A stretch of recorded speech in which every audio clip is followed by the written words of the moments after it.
Chapter 6, Section 2, Properties of Parallelograms. What is a parallelogram?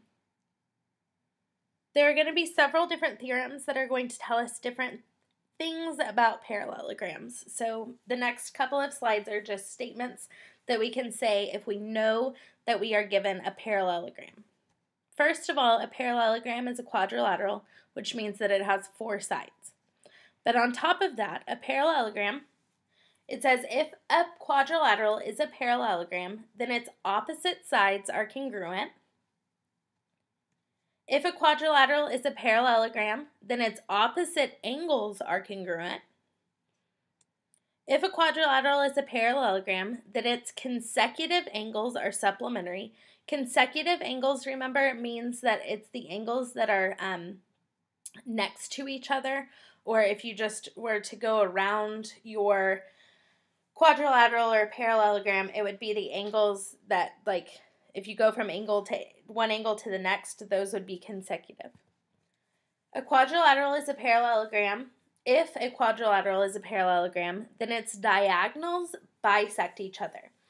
A diagonal is going to be a segment that goes from one vertice or one angle to the angle opposite. So it's going to go cut across your quadrilateral.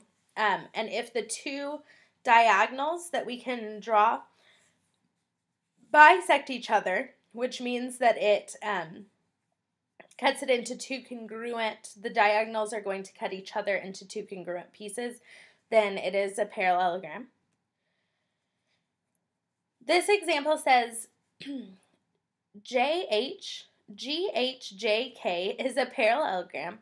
Find the unknown length. Because it's a parallelogram, I'm going to look back at those theorems that I had just listed, and I'm going to see what I can say based on the fact that this is a parallelogram. A asks us to find JH. If you notice, JH is going to be on the right side of your parallelogram. It's actually a side. JH is opposite side KG. Side KG measures 8. Because of that, we know that side JH also measures 8. This also asks us for LH. Remember, we were talking about diagonals. In this case, the diagonals would be GJ and KH. So those sides that are cutting in the middle, kind of creating an X through the parallelogram. Remember, we just said that the diagonals are going to bisect each other, which means that they cut each other into two congruent parts. We're given in this diagram that KL is 6. They want us to find LH. KH is a diagonal that is being bisected by the diagonal JG. Because KL is 6, we can say that the other half of the diagonal, LH, is also 6.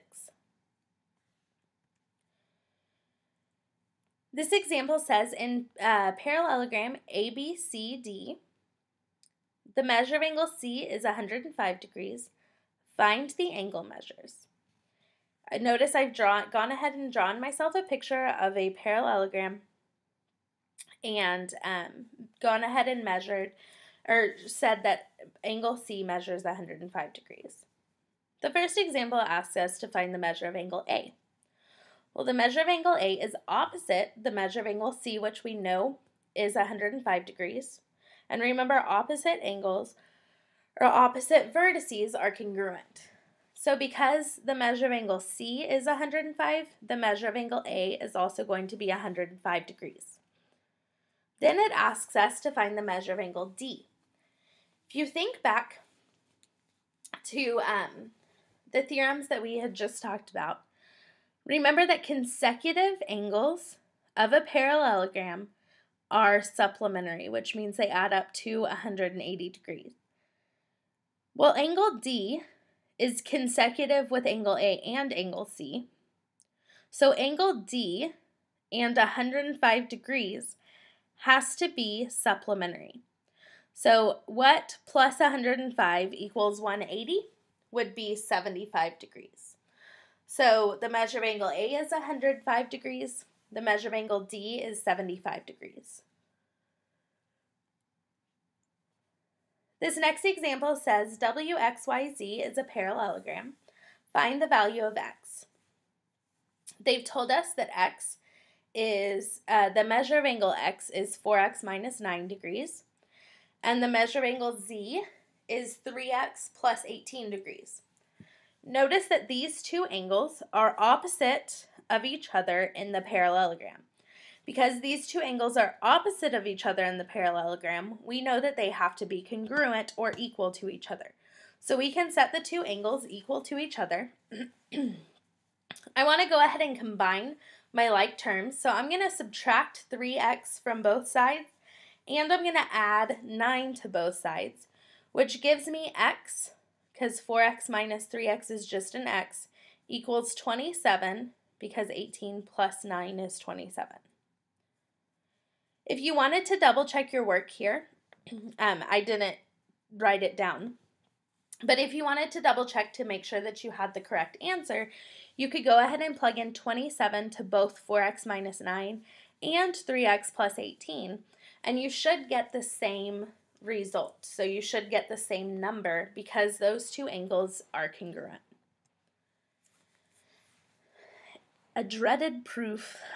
We are given that ABCD is a parallelogram, and we're asked to prove that angle 2 is congruent to angle 4. Remember that when we're given that something is a parallelogram, we know that the opposite sides are parallel. So if you look at the angles that they've labeled, they've given us angle 1 and angle 3 and angle 4 and angle 2.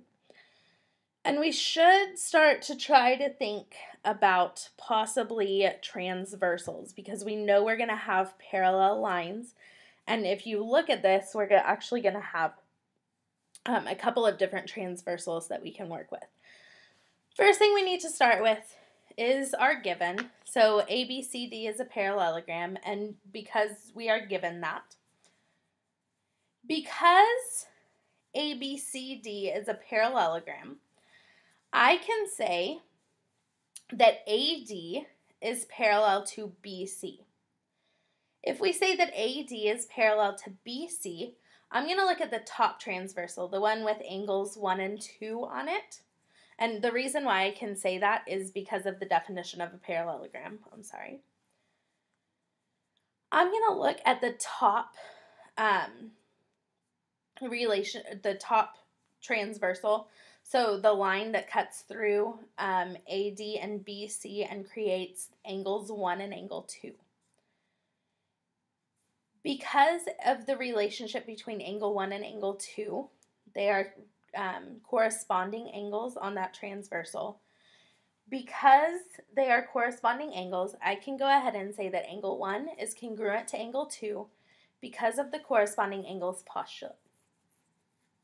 Now, we're trying to say that angle 2 is congruent to angle 4. If you think way back a long time ago, we talked about the transitive property, which says that if we have angle 1 congruent to angle 2, and then if we can somehow get angle 1 congruent to angle 4, then we can say that angle 2 is congruent to angle 4.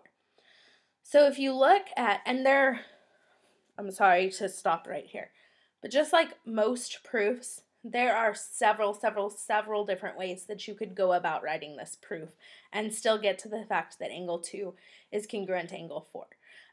So this is just one of the ways, but this is the way that I've chosen. To say that angle 1 and angle 4 are congruent, I'm going to say that angle 8 or side AB is parallel to DC. By saying that, I can look at the transversal on the left side, and again, that's the definition of parallelogram. I can look at the transversal on the left side that's creating angles 1 and angle 4, and I can say that angle 1 is congruent to angle 4 because they are alternate interior angles. Notice now I have angle 1 is congruent to angle 2 and angle 1 is congruent to angle 4. Because I have those two angles both congruent to angle 1, I can go ahead and say that angle 2 is congruent to angle 4 because of the transitive property of congruence. The next example says a four-sided concrete slab has consecutive angle measures of 85, 94, 85, and 96. Is the slab a parallelogram? Explain. You might already be able to give me the answer, and that's fine. I'm going to go ahead and draw a picture.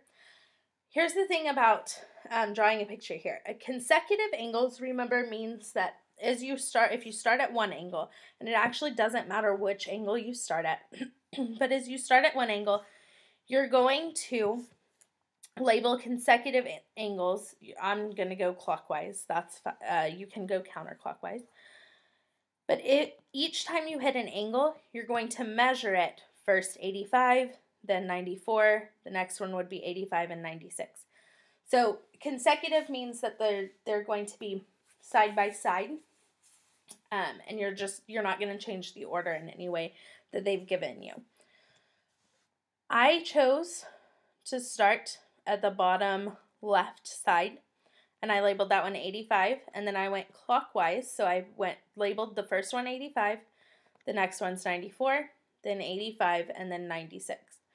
If you mess the order up in any way, they would no longer be consecutive angle measures in that order, so you do need to be careful. They ask us, is the slab a parallelogram? Well, we're given the four angle measures. Remember, a parallelogram, the opposite angles have to be congruent. So 85 and 85 works. That's good. But if you look at the other set of opposite angles, we have one angle measuring 94 degrees and the other angle measuring 96 degrees. Those two angles are not congruent, so this is not a parallelogram.